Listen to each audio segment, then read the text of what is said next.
দেখো বন্ধুরা, আমাদের যে ইউটিউবার দিদি ছিল আলপনা দি, তো আলপনা দি কিন্তু মারা গেছে। তবে অনেক কিছু রোগে ওনাকে ধরে ফেলেছিল, তো সেই রোগের থেকে উনি কোনো রকম ছাড়িয়ে উঠে আসতে পারলো না। দেখো ওনার মাকে দেখে সত্যি খুব মনটা খারাপ লাগছে, ওনার মা একা হয়ে গেল। তবে সবাই ওরা তিনজন মিলে যেভাবে কমেডি ভিডিওগুলো বানাতো সত্যি দেখার মতো, সবার মন ওরা জয় করে নিত। আর দেখো কত তাড়াতাড়ি করে ওরা কত সাবস্ক্রাইবার পেয়েছিল, কিন্তু খুব সুন্দর করতো ভিডিওগুলো। এখন কিন্তু এই সিনটা দেখে সহ্য করা যাচ্ছে না, সত্যি আমারও খুব খারাপ লাগছে। এই দেখো যে দিদিটা হেসে খেলে বেড়াতো, সে আজকে কীরকমভাবে সাদা কাপড়ে মোড়ানো হয়ে শুয়ে রয়েছে। সত্যি খুব এত তাড়াতাড়ি যে এই দিনটা আসবে সত্যি কেউ ভাবতে পারেনি। তবে ওনার এত রোগ ব্যাধি ধরেছিল, কিন্তু তবুও উনি অল্প স্বল্প করে ভিডিও দিত, লাইভ করতো। তবে আমার খুব খারাপ লাগছে, দিদির ভিডিও প্রত্যেকটা আমি দেখতাম। তো আজকে তেমনি বিশ্বাস করতে পারছি না যে দিদি আর আমাদের মাঝখানে নেই। সত্যি ওনার মাকে দেখে আরও বেশি দুঃখ লাগছে যে মা কী নিয়ে থাকবে, যে এত সুন্দর বা এত একটা ভালো মেয়ে যদি কোলের কাছ থেকে চলে যায়, নিজের মৃত্যুর আগে মেয়ের মৃত্যু কিন্তু কেউ সহ্য করতে পারে না। তো ওনার মাকে দেখে সত্যি সেটুকুই আমার মনে হচ্ছে যে এত কষ্ট করেছে উনি। দেখো ওনারা দেখে আর সহ্য হচ্ছে না নিজেদের দুঃখ কষ্ট, যে মা বাবারা কোনো দিনই চায় না যে মেয়েরা বা সন্তানরা তার আগে মারা যায়, কিন্তু আলপনাদির ক্ষেত্রে এই হয়েছে। তবে কি বলবো, আর ওনার কি কি রোগ হয়েছিল চলো ওনাদের কাছ থেকেই শুনে নেওয়া যাক বন্ধুরা।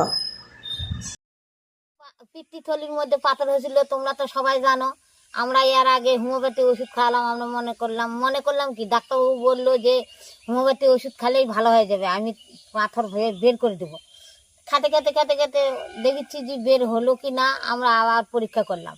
না, ওই যে বন্ধুরা কমেন্ট করলো না অনেক, হ্যাঁ, অনেক বন্ধুরা কমেন্ট করে বললো যে তোমরা হোমিওপ্যাথি ওষুধ খাও না, একবারে অপারেশন করে নাও, নাহলে এই পাথর কোনোদিনও জীবনে ভালো হবে না।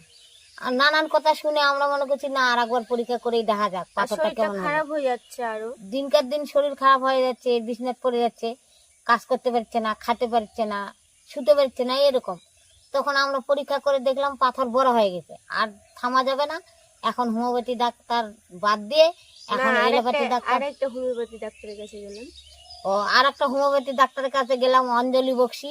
অঞ্জলি বক্সি দেখে বললো যে এই পাথর অপারেশন করতেই হবে, আমি বের করতে পারবো না, কেননা বেশি হয়ে গেছে ফুলে গেছে আর বড় হয়ে গেছে পাথর, ওই জন্য আমি চারিধারে লাগে আছে পাথরগুলো, বলে হবে না, এটা বের করা যাবে না, তোমরা অপারেশন করে নাও। এখন আমরা ডাক্তার দেখাচ্ছি গঙ্গারামপুর নার্সিংহোমে। না, আরেকটা ডাক্তার দেখাচ্ছিলাম, সঞ্জয় দত্ত। সঞ্জয় দত্ত একটা ডাক্তার দেখাচ্ছিলাম, সঞ্জয় দত্তই বললো যে অপারেশন করে নাও, অপারেশন করলে ভালো হয়ে যাবে। এখন নার্সিংহোমে ওই ডাক্তারটা আবার হয়েছিল, ওই ডাক্তারটা অপারেশন করছে, আবার পেটটা বের করে আমাকে আবার দেখালো। আচ্ছা যাই হোক, দেখায় দেখায় সাহস টাহস দিয়ে থুয়ে এখন আমরা করছি যে না হবে না আর। এখন ডাক্তারবাবু রক্ত দিতে চাইছে, কালকে আজকে যাবে নার্সিংহোমে ভর্তি হবে। হয় শিলিগুড়ির ডাক্তার, এটা রাজেশ গোয়েল। শিলিগুড়ির ডাক্তার রাজেশ গোয়েল ওই দেখিচ্ছে। এখানে যে আমার হাবলানি দাস, এখানে আমার একটা মামি আছে, ওর টিউমার হয়েছিল, ওই টিউমার অপারেশন করেছে রাজেশ গোয়েল। ওই গঙ্গারামপুর সুস্পর্শ নার্সিংহোমে, গঙ্গারামপুর সুস্পর্শ নার্সিংহোমে তো অপারেশন করেছে। ওই জন্য আমরা বলেছি যে ওখানে আমরাও করবো ওটা, ওখানে বলে খুব ভালো ডাক্তার, ভালো ভালো আছে, তার মধ্যে সুযোগ সুবিধা ভালো আছে। আবার কিন্তু মানুষের থাকে আবার ওই যে কি কার্ড, স্বাস্থ্যসাথী কার্ড দিয়ে বলে ছাড় পাওয়া যায়। আবার একটাই দুশ্চিন্তা, বাড়ির মানুষের থাকতে দিবে না। এখন কি করব, আমার তো চিন্তা হচ্ছে থাকতে দিবে না, যদি থাকতে দিত তাহলে আমিও ওখানে থাকতাম, দেখাশোনা করতাম কি হচ্ছে না হচ্ছে। তো ওরাই বলে দেখাশোনা করবে, তো দেখা যাক। আজকে রক্ত তো দিতে যাবে, রক্ত দিতে যায় কেমন দেখাশোনা করছে ওরা, আমরা আগে দেখি। আর রক্তটা আমার প্রথমে যখন পরীক্ষা করি তখন 6.5 ছিল, আর তারপরে যখন পাথর বড় হয়ে গেল তখন রক্ত কমে 6 হয়ে গেছে। এখন রক্ত কমে গেছে, জন্ডিসও বেশি হচ্ছে, কি হচ্ছে না হচ্ছে। এখন তো রুগী বিছনায় পড়ে গেছে, এখন অপারেশন করাই লাগবে। আমরা আজকে ডাক্তার ওই জন্য প্রথমে বললো কি যে 2 মাস ধরে রক্ত হোক, তারপরে তোর অপারেশন করব। তখন ভুগা বলছে কি যে ডাক্তারের কাছে ভুগা আবার বলল যে আমাদের রক্ত ম্যানেজ করা আছে, আমরা দেরি করব না। আর যতদিন ধরে পাথরটা নাকি থাকবে ততদিন আমি খেতে পারবো না, উঠতে পারবো না, বিছানায় পড়ে গেছি, এখন কিছু কাজ করি না, মা করে সব। আর একটুও হাঁটতে পারি না, একটু হাঁটলেই পায়ে পায়ে বের লাগে, মাথা ঘুরে পড়ে যায়। আর বমি হয় প্রতিদিন?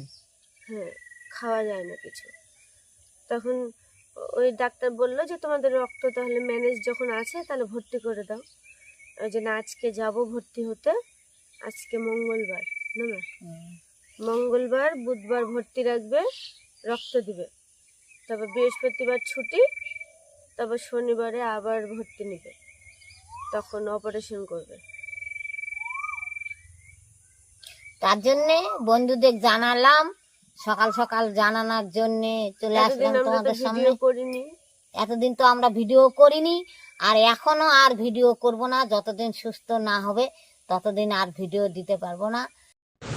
বন্ধুরা, তোমরা তো সমস্ত কিছুই শুনলে আলপনা দি আর তার মায়ের মুখে, কিন্তু একটা জিনিস আমার খুব খারাপ লাগলো যে গরিব মানুষ হলে আর সেই গরিব মানুষের বাড়িতে যদি কোনো কঠিন রোগ ব্যাধি ঢুকে যায়, সেই রোগ ব্যাধি ঠিক করার জন্য একবার এই ডাক্তার ওই ডাক্তার দৌড়াদৌড়ি করতে করতে পরাণটা বেরিয়ে যায়, যেমন আলপনাদির হয়েছে।